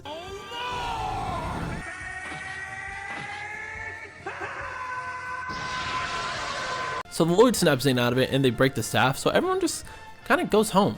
Am I missing something? No. The season just ends with like 30 seconds of falling action. That's insane. Maybe it's because the episodes are shorter and they just didn't allocate time adequately enough, but this season just ends like that. That was a weak snap. No, the season just ends like that. And it's kind of really off-putting. Like, it happened so fast, I literally thought I was missing an episode when I watched it the first time. But no, that's just how it is. Also, can we please stop making Native Americans shapeshift into one specific animal? I just watched Twilight. I'm not Native American, so I can't personally say it's racist. Something about it doesn't feel right. The best ninja for the season is definitely Cole. I like that he was struggling to deal with the fact that he lost the Traveler's Tea, and seeing his little episode with Crag was fun. I'm glad they're doing him some justice. He's the only emotionally intelligent character in the show at this point. And the worst ninja was Nia. Whether she was being bland or actively kind of annoying, I really just didn't like her this time, but I'll talk about her more later on. The best episode was a Paperboy one. It was just a fun little adventure, and that's what I was in the mood for. Oh, the best said 70674. Overall, the arc was okay. Let's call it a warm-up. I'll give it a 6 out of 10. Hey kids, do you like the hit movie Ready Player One from 2018? What if Lego? I'm just gonna get this out of the way now. The in-game plot is literally Ready Player One, but with...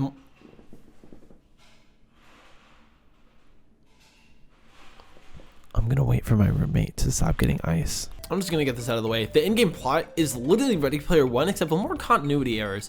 And it's not even the fault of the writers this time, it's the animators. We're gonna put a pin in that for now. So this dude is a mechanic. So he's looking for some spare mobos, and the ninjas stop him from getting one that's particularly evil. Then they go to his hideout. Sitting in the corner is this game called Prime Empire, made by one Mr. Dyer. While investigating, Jay just puts the motherboard into the motherboard slot on the back of the arcade cabinet, and I cannot stress you how much it does not work like this. So every arcade cabinet in Ninjago turns into Prime Empire, and upon completion of the 13th level, it does this. Put on these glasses, and you'll enter the world of the game.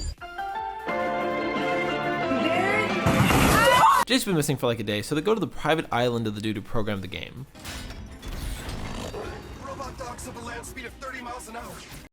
I'm sorry, what? So while they're there, they watch a video of Dyer, and you see this light? That will lead any rational thinking person to assume that he's going into the game somewhere, right? So the big bad for the season is called Unagami, and it releases everyone from the security max prison to Stormborg Tower before the gang can get inside the game. But they're the good guys, so they make it just in time. Also, Zane and Pixel can't go in because they'll have their programming overrun. My life is like a video game, and this is the marketplace. So you're gonna do the thing where the Lego set for whatever pops up in the corner all cutesy during these videos. I use the Ninjago wiki for that, right? But to make my life easier, I look before I start the season, so I know what I'm looking for. But if you look in the corner of this set right here, you guys know my opinion on this character. I hate her. So seeing this, I went into the season filled with fucking dread, but Harumi doesn't appear in this setting. Hell, Harumi isn't even Harumi in this fucking season. But that isn't the point. When I saw this and then finished the season, I thought to myself, do the sets get planned before the season? Now, I'm not an expert in everything Lego, but here's my little hypothesis. It is my very strong suspicion that the writers will send a bare bones outline of the script to the set designer team, right? They will get those models back, and then they will retroactively add it back into the season so it fits a little cleaner. And I hope to God I'm wrong, because what I'm picturing it in my brain is something like this. Hey, we've got Cole in a new mech this season. Awesome, how's this? And then they send a design over, and then that writer takes it over to the writer's room, and then they go, okay, cool. Wow, how are we gonna make it? Why does it look like this? And then someone who's high on cocaine, what I call him last time, Tony goes, why don't we make it an earth elemental hand-me-down powered on rock juice?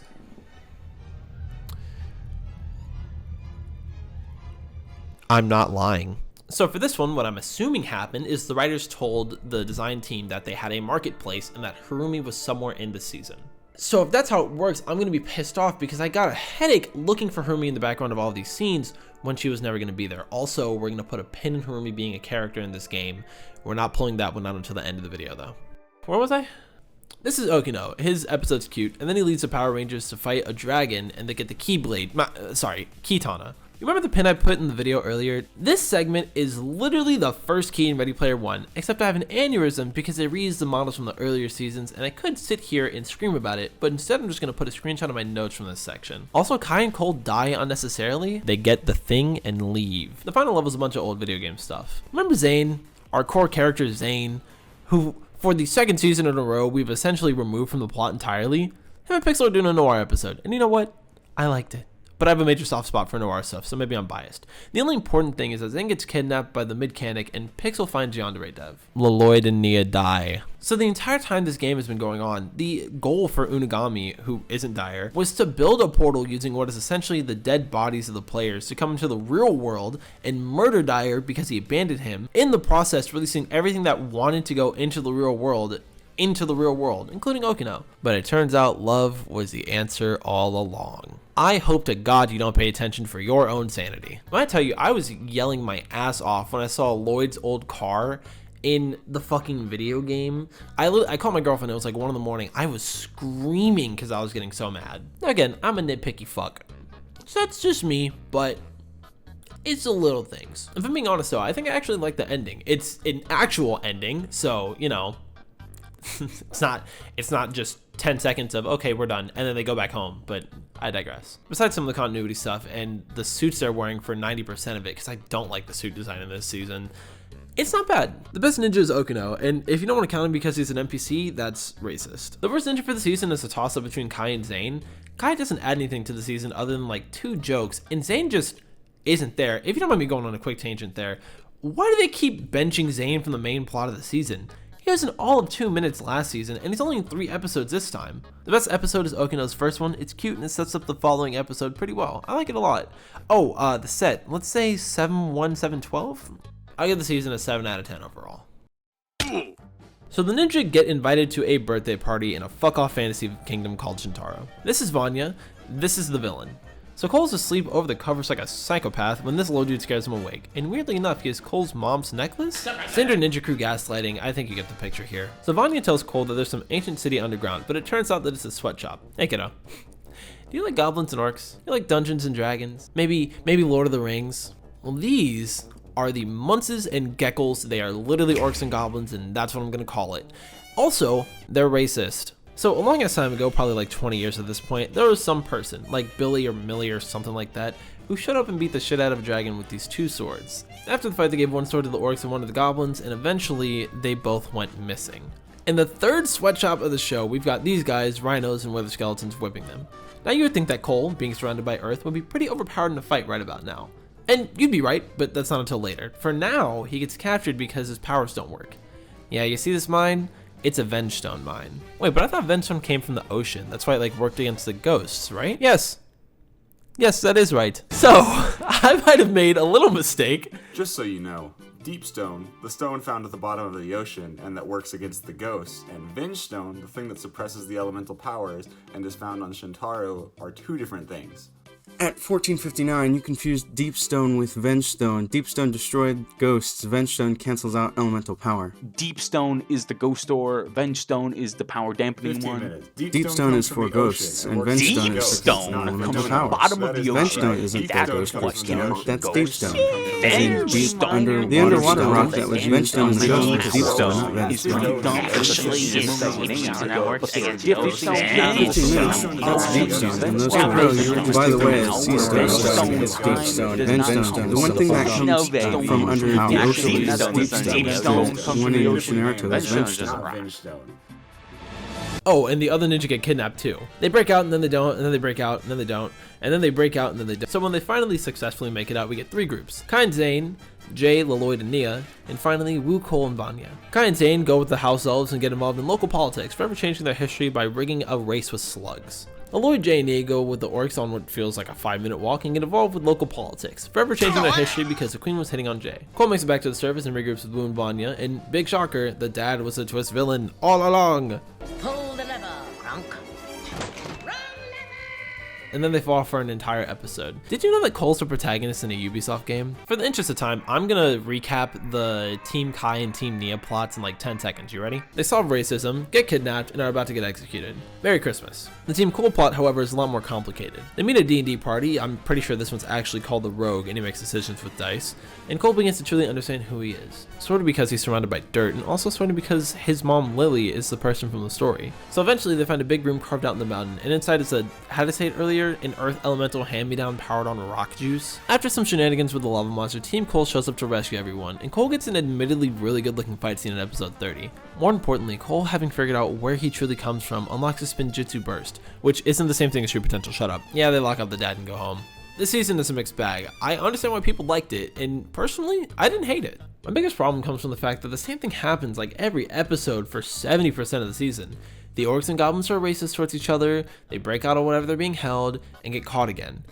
Now, as I'm sure you're aware, I watch these on Netflix, and I assume they were coming out weekly, so maybe those breaks helped mitigate the feeling of repetition and fatigue, but I didn't experience it that way, so I can only speak to the binge version. What this season does a really good job of is characterization. Everyone feels consistent, and they gave Cole a character, like a real one, with faults and struggles and things that make him interesting. So yeah, the best character is Cole, and I hope they keep doing him this well, because if they keep him this emotionally mature and keep having him have a personality, I think I'd like to see more from him. I'm more than happy calling this a great fresh start for the guy, but I wouldn't say he's fully baked yet. Give him some more time in the oven. The worst ninja this season was Wu. He was pissing me off this season. His entire character is I feel old and therefore shouldn't be going on missions, despite him practically being immortal and also being objectively better at anything the ninja can do. The best set is an Earth Juice mech, and the best episode is 31. The ending is just too heat for me to ignore. I gotta say, good job. Go Cole. I'd give this season a solid 8 out of 10. Hey, so remember how I complained about the Native American thing feeling sort of racist? What if that, but worse? And also Pacific Islanders. These are the Ninjago equivalent of the Pacific Islanders, and I hope that just by showing you some footage you get the point. Kind of insane, but yeah, Clutch Pirates and the others are there, shenanigans. There is an important thing though. This is one of the amulets of Wojira, not Gojira. So Wojira is a dragon or something, but it's more deep lore edition, so we'll get to it when I hit the actual episode that recaps it. Also, Clutch disappears for a minute but gets caught again later. Also, the ninjas are friends with the Pacific Islanders now. On to the actual major segment. Oh, someone asked me what my favorite set of the wave was. It's none of them. The ninja go out to stop a bunch of Vengestone from being smuggled, and Nia's powers are on the fritz for some reason. To help her figure out what the hell is going on with the powers, they call Kai and Nia's parents, Ray and Maya, over to give them advice or whatever, but this gave me a few questions. So the parents used to be elemental masters, right?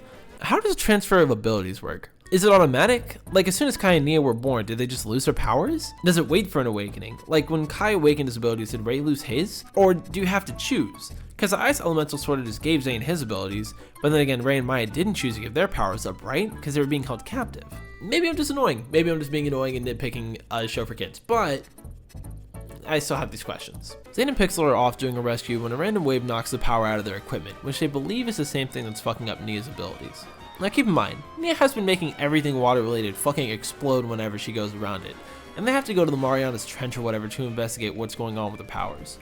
Personally, I would vote against her going on the mission in the submarine, but maybe I'm just thinking. Also, shout out to my old roommate Clark, he had this set. Oh, Kai and Cole stay on land, and Maya sneaks on board to be a parent. Look, it's a mermaid, man. Just want to throw this out there, the intros for the new seasons are pretty ass, and this one is very not good. So the ship's battery is shot, and they want to use the funny haha power source they've been tracking, because they landed 300 yards away from it. Out of the entirety of the Marianas Trench, they land that far. So Maya and Nia go to check it out and they stumble upon this dude Kalmar. Kalmar is basically King Ortham from Aquaman. In fact, I hope you really like Aquaman, because if not, this season is not going to be for you, my guy. Kalmar's actively trying to wake up Wojira, but he only has one of the amulets he needs to do the job, so they're sort of just zapping him. The waves produced by these fake amulets are what's causing Nia's power to go haywire, by the way, and that kind of just stops after this section. Anyway, Jay almost dies from his own electricity trying to jumpstart the sub. So they get pulled over for illegal parking, and then for the first time in Ninjago history that I'm aware of, we watch a whole ass on-screen murder? Kalmar shoots his dad in the chest and frames Ninja. Also, this is Benthamar.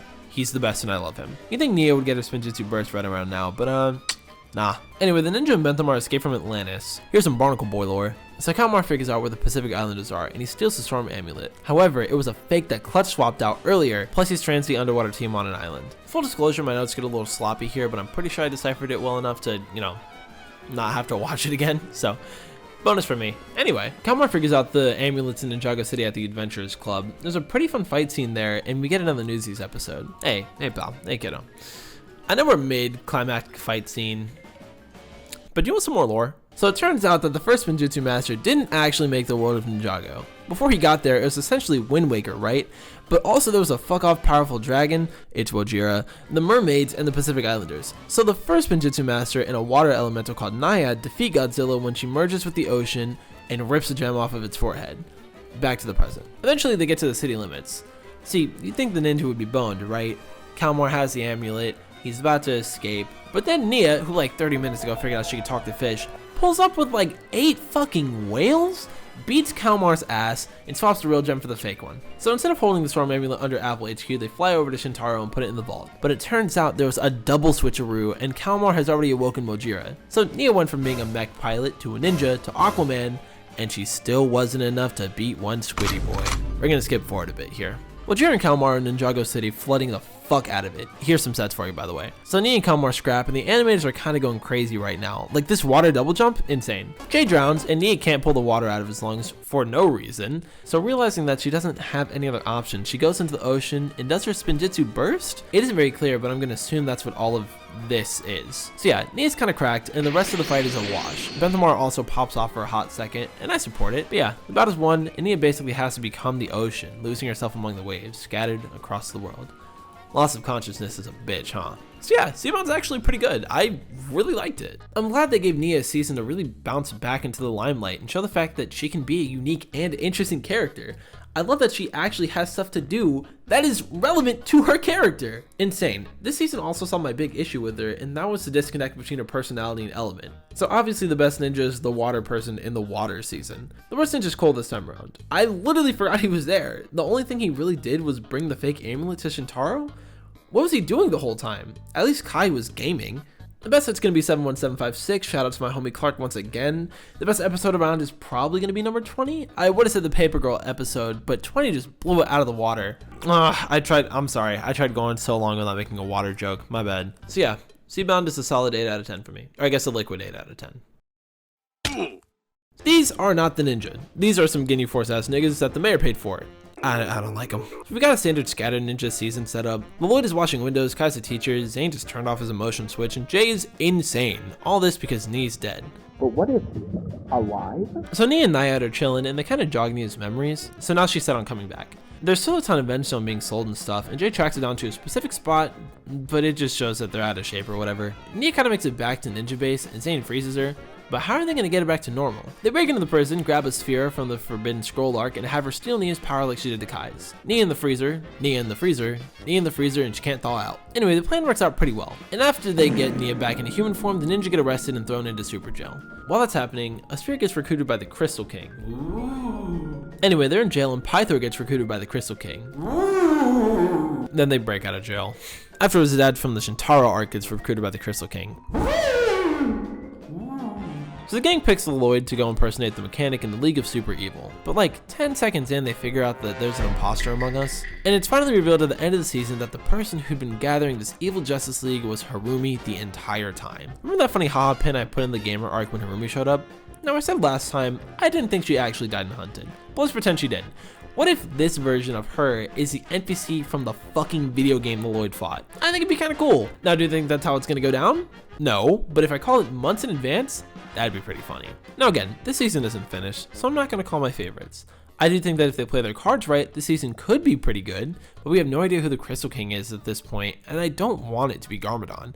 I don't like that they keep bringing him back. Let him fucking rest. These sets are fine, the episodes aren't abhorrent, but I guess we'll just have to wait and see. So yeah, that's going to be the end of the recap. If you're going to head out here, I completely understand. Make sure you like, share, subscribe, comment, all the standard stuff. But just like last time, I'm going to go on my rants about each character. So, you know, let's get into that. The best season is Seabound. Yeah, I can't lie. I walked into the season ready to shit on it, but I have to be honest with you guys, I kind of really enjoyed it. Kalmar and Benthamar are probably my favorite newly introduced characters, and Kalmar is definitely my top 3 villains of the series as of right now.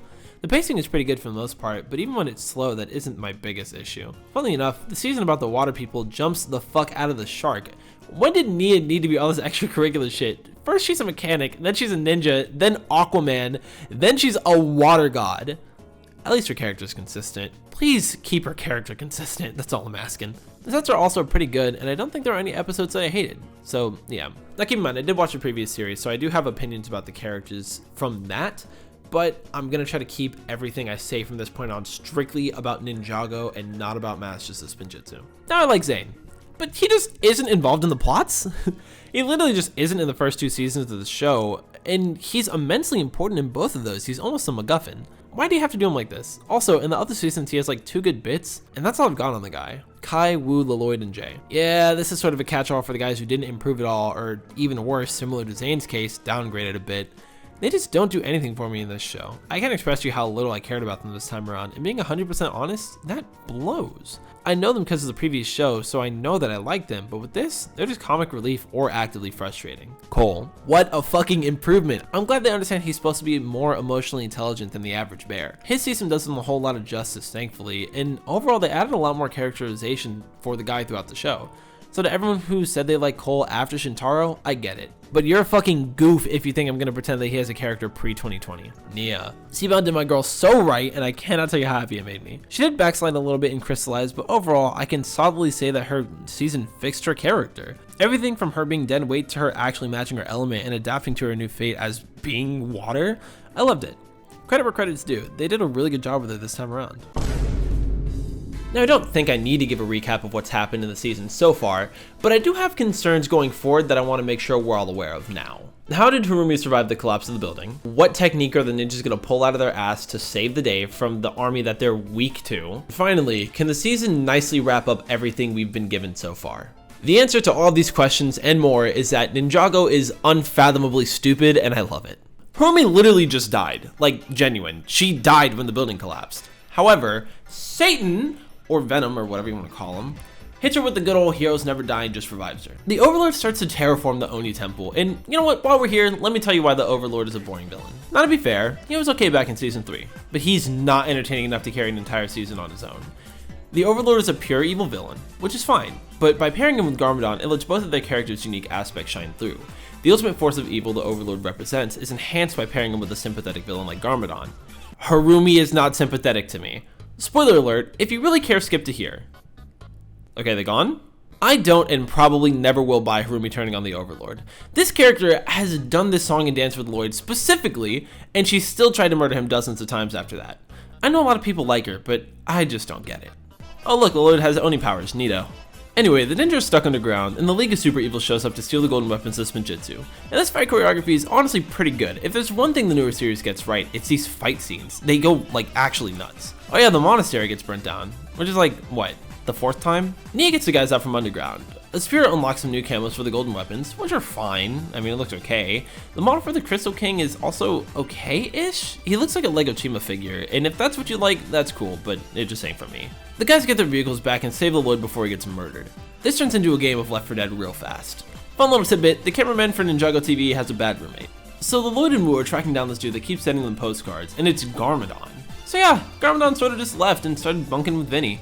Then his plant gets blown up, so he starts fighting, and he's doing really good in this fight. Like, really, really good. And it's because of his Oni powers. So the Lloyd is going to start training to use his Oni abilities to take out the crystal zombies. The gang meets up at the Samurai X cave and exposit a whole lot. Anyway, the Lloyd is shitty using Oni form, and Pixel upgraded the vehicles so that the crystal energy boosts the vehicles as opposed to draining them. These upgrades work well enough. Nia is at water gun status, Garmadon is carrying, and the rest of the ninja are eating shit. The Wu fight is going particularly hard. So yeah, they lost. But also give it a couple episodes, I'm sure they'll pull it back. Now I could walk you through the plots of the next episodes one by one, but they feel really samey to me, so I think I'm just gonna give you the important stuff and broad stroke the rest. Misako is here with a random prophecy from Quanish that they haven't figured out. Don't worry, he's never been mentioned before. Kai, Cole, and Skylar make it to the hideout. Racer 7 is here, the prisoners are helping. Cole is going to call Princess Vanya, Nia is going to call Benthamar, and the Lloyd is still trying to access Oni form. Now I know that Ninjago has a bad habit of giving the ninja upgrades and such, but you're going to get a kick out of this. The steps to access the dragon form are to jump up, kick back, whip around, and spin. Now, I'm going to repeat that just in case you didn't hear me. The steps to access dragon form are to jump up, kick back, whip around, and spin. Not to mention, they figured out the prophecy by folding the paper. It is literally the weekend whip by the fold. So Harumi figures out where the ninjas are holed up and gets over there as fast as possible. Also, the Lloyd and Garmadon are going to fight the Overlord. The Overlord's Lino form looks pretty good, not gonna lie. This set is the only new one in this batch, by the way. Oh, everyone in the gang called to help and showed up. So yeah, they jump up, kick back, whip around, and spin. After fulfilling the prophecy, the ninja attain their dragon forms. Now I'm a fucking hater, right? But these forms look cool, goddammit. So the ninjas start kicking names and taking ass, in the process uncorrupting the golden weapons. So yeah, here's the thing. The Overlord was the one who created the Devourer. Oh cool, Ruby's a good guy now. I don't like it. Also, this has the same vibe as Endgame.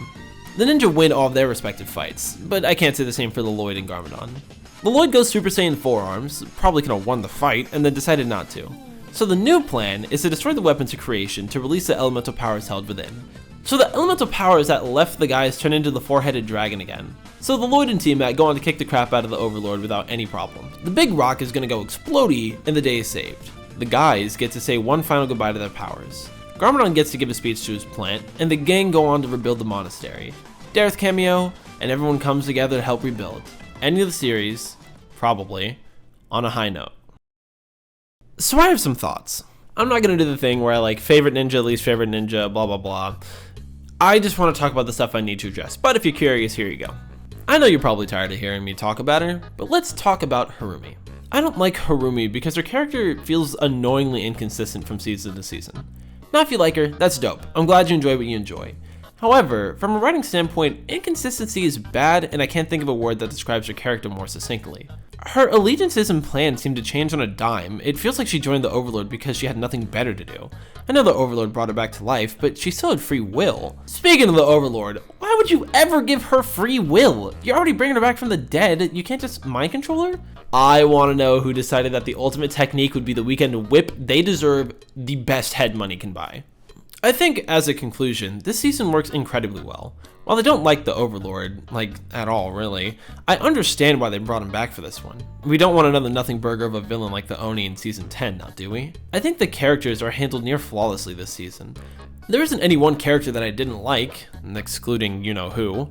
I've got to give the team props for creating a memorable finale to a great show. I feel like the only thing that really detracts from this finale is the fact that there are so many other final battles, you know? All in all, though, they did really great this time. I've got to give the season a 9 out of 10.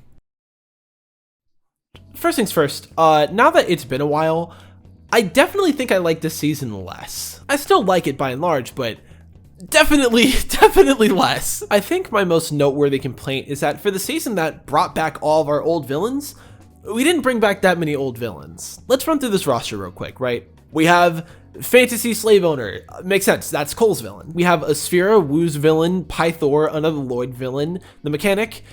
He's sexist, so he can be Nia's villain, I guess. And Mr. F, who's a minor antagonist. That shit is not fair for character and arc representation at all. Also, Pythor being here doesn't make any sense to me. You're telling me Harumi, who's doing this whole fucking thing because the ninja killed her parents for the Great Devourer, wouldn't be pissed off at the dude who fucking unsealed it in the first place? That's a really hard sell and I'm not buying it. It's not like he's fucking secretive about it, I promise you she knows. You could argue that Asphira is also Kai's villain, but other than steal his powers, she doesn't do anything to directly antagonize him. I say if you want a good Kai villain, figure out a way to bring back Moro. I'm sure you could fucking ass pull it. Not to mention, what the fuck is Mr. F doing here? Did anyone remember him for the last 5 fucking seasons? Zane doesn't get anyone, Jay doesn't get anyone, and there's hardly any representation from the early series in this callback league. Originally, I gave the season a 9 out of 10, and I think that's just because I was glad it was over. I'll be generous and give this like a 7 or an 8, I mean it's just barely getting there right now. Okay, that's the end of the recap this time. I totally understand if you want to head out there, this video is probably a fucking grind to get through. Thank you so much for watching up to this point. Comment, subscribe, and like. Also, share it to someone who you think would enjoy it. I really appreciate all the support, and it means the world to me. Just like the first and third time I did this is where I'm going to start rambling about characters that I like and dislike. Again, if you like things I personally didn't like, that's totally fine. Don't let my opinion sway yours. You like what you like, I like what I like, here's why I like them. Coming in a 4-way tie for last place is Cole, Jay, Nia, and Wu. I'd like to mention that I actually really enjoy these 4 characters, I just have big issues with them. Jay gets the least amount of focus time out of any of the core characters, outside of Skybound of course. He's generally just relegated to comedic relief, and in a show where everyone is pretty funny, I think he needs more than that. Early Jay was the shit though, he was smart, he was really funny, and he was kind of a dick honestly, and I really like that. Bring back old Jay and he shoots to top 3. Nia was really cool at first, but after they mishandled her for 3 to 4 seasons straight, it left a really shitty taste in my mouth. It doesn't help that she only really found her stride again, at least for me, in Seabound. Seabound! When Nia's well written, I really like her, she's a super dope character, but damn that love triangle really fucked it up. Wu was really unlikable for me in the first few seasons, but afterwards he grew on me quite a bit. That's all I really have to say about him. He's there, and when he's cool, but a bad Wu can really fuck up an episode. Cole is in a really weird spot. I still don't get the hype behind the guy. Let me put this into perspective for you guys. I liked Zane, Kai, and Jay after the pilot episode. I didn't like Cole until the back half of Sons of Garmadon. Lloyd, not Lloyd, is one of my favorite characters in the series. I love the guy. Like I said, I really love the Chosen One story playing out, and I love watching his complicated relationship with his father unfold on screen. He's just a nice little guy, and I really like him. Now, Lloyd, not Lloyd, is a lot weirder for me. I think they rolled back his character with the art style switch, and you know my opinion on this. I don't like it. Overall, the incredible heights of his character balance out some of his worst aspects for me. Good guy. I like him. Kai! I love him! Kai also suffers from the writers didn't know what to do with my character, so they rolled me back curse. But in general, I just enjoy Kai more than most of the other characters. Watching him develop from the hot-headed and naive new ninja, holy me alliteration. Watching him develop from the hot-headed and naive new ninja to a leader really gets my gears going. He becomes a better brother, a teacher, a true ninja, and I'm here for it. Kai is also one of the most emotionally consistent characters. For example, he's the only one to try to reach out to Lloyd when he's possessed. He's simply pretty well written, except for, you know, when they roll him back. But I think we all know who the #1 ninja is. Zane is easily the best main character of Ninjago. From early episodes all the way to the end game of the series, he's just the best written. Take every positive of every other character in this series and stack them together and they still don't compare to Zane. What's funny about him is that the only time he feels out of character or weirdly written is when the writers put themselves into a corner because he's too smart. Take him getting tricked by Nauticon, for example. That was a cop-out and you fucking know it. He carries the best emotional moments of the franchise on his back, and arguably, hell, I don't even want to say arguably, I'd say objectively the best episode of the series is focused solely on him. He's just so good. He's my favorite Ninjago character, no question. Also, if you're curious, Garmadon goes between Lloyd and Kai. What other housekeeping stuff do I need to do? Oh, suits. I think the worst suits by far are Prime Empire suits. They're too over-designed and they're a real fucking eyesore after like 2 episodes. On top of this is a suit they decided to go with in a world where everyone can dress however they want because it's a video game. Dragon Rider suits aren't that much better either. I think they're really ugly. I think they're really ugly. Best suits in my opinion are actually the Island. Despite how unique they are for everybody, they feel cohesive and that really works for me. I didn't expect to think they were the best ones either. I think that's everything this time. Fuck me, seasons. In my opinion, in order of best to worst, the Ninjago seasons go like this. Skybound, Seabound, Legacy of the Green Ninja, Crystalized, Hands of Time, Master of the Mountain, March of the Oni, The Pilots, Hunted, Sons of Garmadon, The Island, Possession, Tournament of Elements, Prime Empire, Forbidden Scrolls, both of them, and finally, Rebooted. Okay, we're actually done this time. I just want to say thank you for joining me on this incredible journey. I never thought this series would get so much traction, and I wouldn't be able to say that without each and every one of you guys. So from the bottom of my heart, thank you. Quickly, I'd like to give a thank you to my friends Andre, Jack, and world famous YouTuber Life of Arrive for reading comments for this video. If you watched the original 3 videos and this one, I want to give you an extra special thank you. You're fucking insane, dude.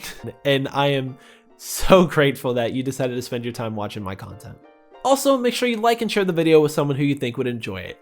Comment something if you want. I'm going to read and reply to as many as I can. Also, subscribe! I'd appreciate it. I can't make you if you don't want to, but like, I mean, you know, it'd make me pretty happy. In all seriousness though, thank you so much for watching, and thank you so much for the continued support. I'm Knightley. You've been absolutely incredible. I'll see you in the next one. Peace.